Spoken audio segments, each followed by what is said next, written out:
आज की वीडियो में हम डिस्कस करेंगे और एनालाइज करेंगे सौरभ कुलकर्णी के हेयर ट्रांसप्लांटेशन के रिजल्ट को कि कैसे इतने कम एज में हेयर ट्रांसप्लांटेशन करवाने के बावजूद भी इतना अच्छा रिजल्ट आया है और अभी तक वो अपने रिजल्ट को कैसे मेंटेन कर रहे हैं। और सबसे बड़ी बात इनके केस में ये थी कि इनके फैमिली में भी किसी को हेयर लॉस आज तक नहीं हुआ था। राइट, ये पहले बंदे थे अपनी फैमिली में जिनको हेयर लॉस होना स्टार्ट हुआ था। ये भी डिस्कस करेंगे कि उन्होंने कहां से अपना हेयर ट्रांसप्लांटेशन करवाया और बजट के बारे में भी डिस्कशन करेंगे कि हेयर ट्रांसप्लांट करवाने के बाद आपको कितना खर्चा करना पड़ेगा और कब तक।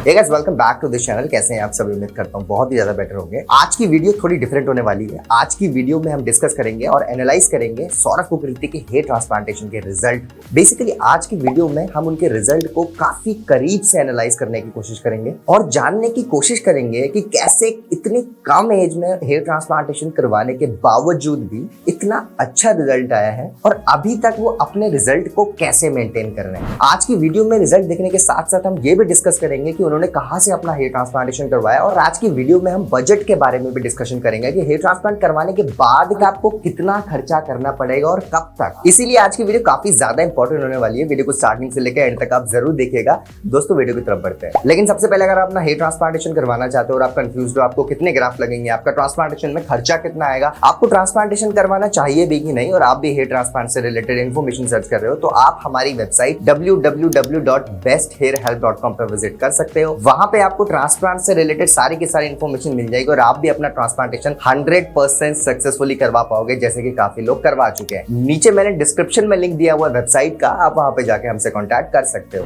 वीडियो में आगे बढ़ने से पहले मैं आपको एक बात बता देता हूं कि जिन पेशेंट के हम आज आपको जर्नी शो कर रहे हैं सौरभ कुलकर्णी की, इनका एक खुद का भी चैनल है हेयर ट्रांसप्लांटेशन का। अगर आप पूरी जर्नी देखना चाहते हो, जिस दिन से इनका ट्रांसप्लांटेशन हुआ था और आज इनके ट्रांसप्लांटेशन को जो इनकी कंडीशन है, बीच की पूरी जर्नी अगर आप देखना चाह रहे हो तो खुद के चैनल में अपनी जर्नी अच्छे से शो करते आ रहे हैं। काफी लोग इनके चैनल में ऑलरेडी जुड़े हुए हैं, तो आप भी इनके चैनल में जा सकते हैं, इनकी पूरी जर्नी देख सकते हैं, इनकी कॉस्टिंग, इनके क्लिनिक और जिन जिन सिचुएशन से गुजरे हैं सारी सिचुएशन इन्होंने अपने चैनल में बताई हुई है। इनके चैनल का लिंक मैं नीचे डिस्क्रिप्शन में दे रहा हूँ। आप इस वीडियो देखने के बाद इनके चैनल पे जाके वो वीडियो को देख सकते हैं, इनकी पूरी जर्नी का पार्ट बन सकते हैं। सो गाइस, सबसे पहले हम बात कर लेते हैं ट्रांसप्लांटेशन से पहले की कंडीशन के बारे में। तो इसकी स्टार्टिंग लगभग 1.5-2 साल पहले होती है, राइट, जब इन्होंने हमें अपनी फोटोज भेजी। बेसिकली इनका काफी अर्ली एज से हेयर फॉल होना स्टार्ट हो गया था और धीरे धीरे हेयर फॉल हेयर लॉस में कन्वर्ट हो चुका था और आप फोटोज में देख सकते हैं। अब बेसिकली शुरुआत में तो कोई इतना ध्यान देता नहीं है, लेकिन जब हेयर लाइन पीछे जाने लगती है तो लोग वरीड होना स्टार्ट करते हैं। ऑब्वियसली जब आपका हेयर फॉल होने स्टार्ट होता है तो कोई इतना वरीड नहीं होता, लेकिन जब हेयर लाइन हमारी पीछे जाने लगती है तो ऑब्वियसली हर कोई वरीड होने लगता है, क्योंकि आपका जो हेयर स्टाइल होता है वो बन नहीं पाता अच्छे से। राइट, जो बाल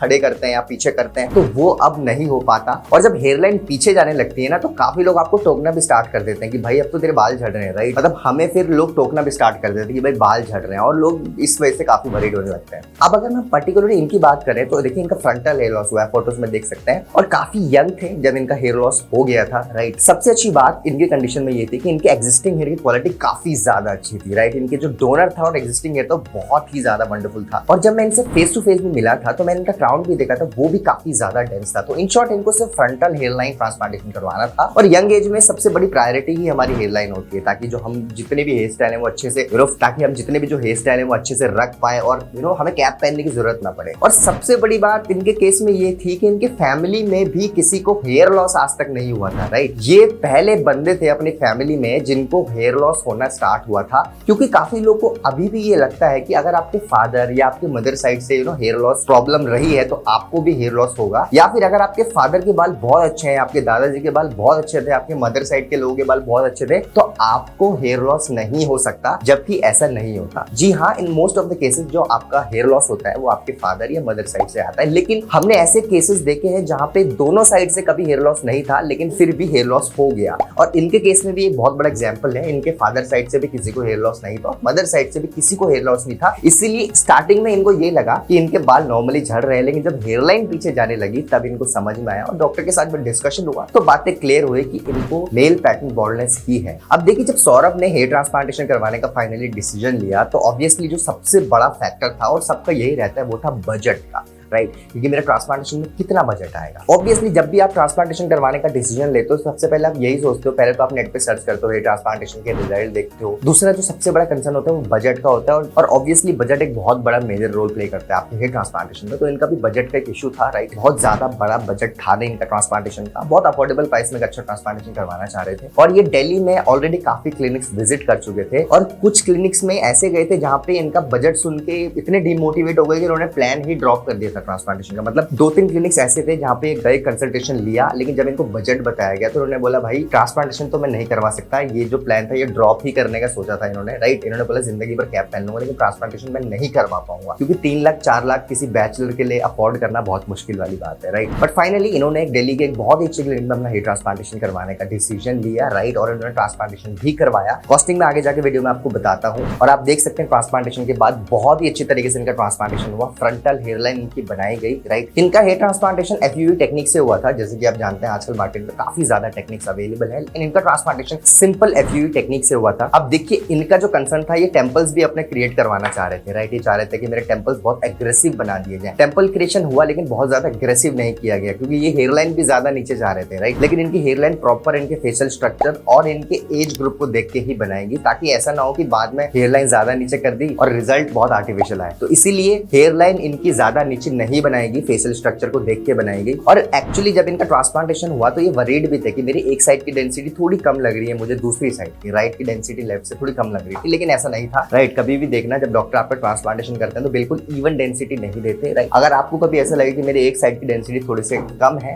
as compared to other side, तो हो सकता है वहां पे आपके ऑलरेडी एक्जिस्टिंग हेयर हो, इसमें से थोड़ी डेंसिटी आपको कम लग रही है। अब ट्रांसप्लांटेशन की मैं बात करूं तो अप्रोक्सीमेटली इनके 1500 से 2000 ग्राफ्ट्स लगाए गए थे और एक दिन में ट्रांसप्लांटेशन हो गया था, राइट। काफी लोगों को लगता है कि 2-3 दिन लगते हैं ट्रांसप्लांटेशन में, लेकिन ऐसा नहीं होता, सिर्फ एक दिन में ट्रांसप्लांटेशन हुआ FUE टेक्निक से। दिल्ली में ट्रांसप्लांटेशन करवाया और मॉनसून के सीजन में ट्रांसप्लांटेशन कराया। एक और बात मैं आपको बता दूं, जब काफी लोगों को ये डाउट रहता है कि गर्मियों में ट्रांसप्लांट नहीं करवाना चाहिए, इन्होंने गर्मियों में ट्रांसप्लांटेशन करवाया और रिजल्ट आप आगे जाके वीडियो में देखने वाले हो। अगर मैं डोनर की बात करूं ना, तो आप डोनर में ध्यान दीजिए, एक्सट्रैक्शन जो इनका हुआ है ट्रांसप्लांटेशन के टाइम, वो बिल्कुल सेफ जोन से बाहर लिए गए हैं, राइट। आप देख सकते हैं बिल्कुल सेफ जोन से एक्सट्रैक्शन हुआ है, ताकि जो इनका रिजल्ट है वो लॉन्ग लास्टिंग रहे। ऐसा ना हो कि एक बार रिजल्ट आ जाए और 2 साल बाद सारे बाल झड़ जाए। एक्सट्रैक्शन सेफ जोन से ही हमेशा होना चाहिए, ताकि आपको जो रिजल्ट हो वो लॉन्ग लास्टिंग हो, कम से कम 30 से 35 साल आपके बाल रहने चाहिए, तभी तो आप कह सकोगे कि मेरा लाइफ टाइम रिजल्ट है। अब मैं बात करूं ट्रांसप्लांटेशन के 4-5 दिन बाद की, तो आप देख सकते हैं अब ब्लड क्लॉट्स इनके जम चुके थे, राइट। इनके केस में सबसे अच्छी ये बात थी, इनकी स्वेलिंग नहीं आई थी। मेरा डिस्कशन भी इनसे चल रहा था उस टाइम की बात, ट्रांसप्लांटेशन करवाया था, तो ये मुझे बोल रहे थे, ये एक्चुअली वरीड भी थे स्वेलिंग को लेकर, क्योंकि इनको ज्वाइनिंग भी करना था। इन्होंने 2 से 3 दिन की छुट्टी ली थी और इनको वापस से ऑफिस भी ज्वाइन करना था, तो काफी वरीड थे कि यार स्वेलिंग आ जाएगी तो मैं ऑफिस कैसे जा पाऊंगा। काफी लोगों को ये रहता है डाउट जब ट्रांसप्लांटेशन के लिए वो छुट्टी लेते हैं, तो मैंने इनको क्लियर कर दिया था। वैसे तो स्वेलिंग ज्यादा नहीं आती, लेकिन अगर आएगी भी तो 1-2 दिन में स्वेलिंग चली जाए। लेकिन सबसे अच्छी बात इनके केस में इनकी स्वेलिंग ही नहीं आई, राइट। इनकी बहुत माइनर स्वेलिंग आई और 1-2 दिन में वो बिल्कुल गायब हो गई, और 3 से 4 दिन बाद इन्होंने ऑफिस ज्वाइन वापस से कर दिया। और जिस चीज को लेके वरीड थे कि यार अगर स्वेटिंग मेरी होती है, अगर मेरा पसीना आता है ट्रांसप्लांटेशन के बाद, तो हो सकता है मेरा रिजल्ट ना आए, मेरा ट्रांसप्लांटेशन का रिजल्ट उतना अच्छा ना आए, लेकिन ऐसा बिल्कुल नहीं हुआ। स्वेटिंग हुई, बहुत ज्यादा हुई इनको, राइट, लेकिन फिर भी आप आगे जाके इनका रिजल्ट देखोगे कितना बढ़िया है। और ये चीज मैं पहले भी क्लियर कर चुका हूँ कि ट्रांसप्लांटेशन का जो रिजल्ट है वो स्वेटिंग से खराब नहीं होने वाला, आप ये दिमाग से ये डाउट निकाल दीजिए। अब मैं बात करूँ हेड वॉश के टाइम की, तो आप देख सकते हैं इन्होंने भी अपना हेड वॉश बिल्कुल उसी प्रोसेस से किया जिस प्रोसेस से हम अपनी वीडियोस में दिखाते हैं। बहुत अच्छी तरीके से इनका ट्रांसप्लांटेशन के बाद हेड वॉश भी हुआ, जिसमें ब्लड क्लॉट्स इनके निकाले गए। 2 से 3 दिन लगे इनके पूरे क्लॉट्स निकलने में और बहुत अच्छी तरीके से इनके क्लॉट्स निकल गए। अब देखिए लोगों को आजकल ये भी डाउट होता है, जैसे कि मैंने पहले भी वीडियोस में बताया कि हर क्लिनिक का ना अपना अंदाज अलग होता है हेड वॉश करवाने का। काफी लोग क्लिनिक्स क्या होता है कि नेक्स्ट डे से आपका हेड वॉश करना स्टार्ट कर देते हैं, काफी क्लिनिक्स होते हैं ऐसे में, और वो खराब नहीं है, हर क्लिनिक का अपना तरीका है। अगर आप नेक्स्ट डे ट्रांसप्लांटेशन के हेड वॉश स्टार्ट करें तो आपको मेक श्योर करना है रबिंग आपको नहीं करनी, रबिंग आपको 7 से 8 दिन बाद ही करनी है, वो नॉर्मल आपका हेड वॉश होता है। Most of the clinics whereas करते हैं कि ट्रांसप्लांटेशन के 6 से 7 दिन बाद आपका हेड वॉश स्टार्ट करते हैं, राइट। तो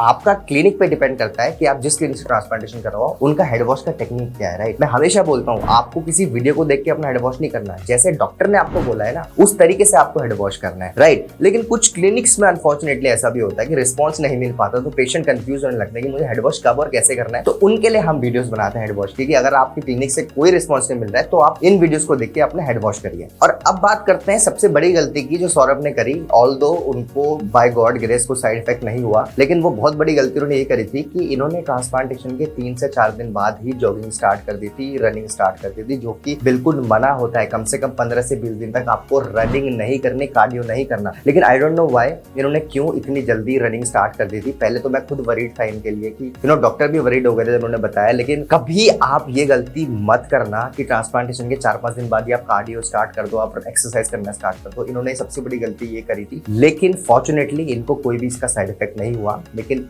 ये गलती जो इन्होंने करी थी, मैं मेंशन करना चाहूंगा इस वीडियो में, आप ये गलती प्लीज मत करिएगा, क्योंकि इससे आपके इन्फ्लेमेशन हो सकती है, राइट। कोई डॉक्टर आपको रिकमेंड नहीं करेगा कभी भी ट्रांसप्लांटेशन के कम से कम 15 से 20 दिन तक एक्सरसाइज। सो गाइस, अब बात करते हैं ट्रांसप्लांटेशन के 4 महीने बाद की कंडीशन के बारे में। वैसे तो ट्रांसप्लांटेशन का रिजल्ट आने में 1 साल लग जाता है, लेकिन जो आप रिजल्ट देख रहे हो स्क्रीन में वो सिर्फ 4 महीने का है। वैसे बिलीव करना बहुत मुश्किल बात है, राइट। काफी लोग जो केस स्टडीज देखते हैं उनके लिए काफी मुश्किल होगा बिलीव करना, लेकिन 4 महीने का रिजल्ट है सिर्फ जो आप स्क्रीन में देख रहे हो। अगर मैं अपनी भी बात करूं ना, तो मेरा भी 4 महीने का रिजल्ट कुछ ऐसा ही दिख रहा था, राइट। काफी लोग नीचे कमेंट भी कर रहे थे उस टाइम कि यार 4 महीने में ऐसा रिजल्ट नहीं आ सकता, लेकिन आया था। ये सेकंड पेशेंट आप देख रहे हो, और हमने केस स्टडी में और पेशेंट भी शो करे जिनका सिर्फ 4 महीने में ऐसा रिजल्ट आया। और जैसे कि मैंने इनिशियली बताया था कि ही वाज ओनली 23 से 24 ईयर ओल्ड थे, ज्यादा बड़े नहीं थे, बहुत यंग एज पेशेंट थे जब उन्होंने ट्रांसप्लांटेशन कराया। And I was also 21 year old, मैं भी 21 साल का था जब मैंने ट्रांसप्लांटेशन करवाया था। तो ये फैक्टर हो सकता है कि रिजल्ट जल्दी आया, लेकिन फिर भी मैं एक बात बताऊं कि सारे यंग पेशेंट का रिजल्ट सिर्फ 4 महीने में नहीं आता। हेयर ट्रांसप्लांटेशन अगर आप करवाने का सोच रहे हो तो आपको माइंडसेट में एक बात डालनी है कि आपको 6 से 8 महीना वेट करना पड़ेगा रिजल्ट को देखने के। हाँ, कुछ रिजल्ट बहुत जल्दी आते हैं, लेकिन उन रिजल्ट्स को देख के आपको अपने से कंपैरिजन कभी नहीं करना। मैं ऐसे लोगों से बात करता रहता हूँ डेली बेसिस पे जिनका ट्रांसप्लांटेशन 3-4 महीने में होते हैं, और वो कंपेयर करते हैं वीडियोस को देख के कि सर मेरे तो रिजल्ट ही नहीं आ रहा है, और डिप्रेशन में चले जाते हैं। लगा लो लोग डिप्रेशन तक चले जाते हैं। आपको माइंडसेट क्लियर रखना है अपना जब भी आप ट्रांसप्लांटेशन करवाने का प्लान करो कि भाई मेरा रिजल्ट कम से कम मेरे को 6 महीने देने हैं ट्रांसप्लांटेशन को, राइट। मैं 6 महीने से पहले रिजल्ट एक्सपेक्ट नहीं कर सकता। और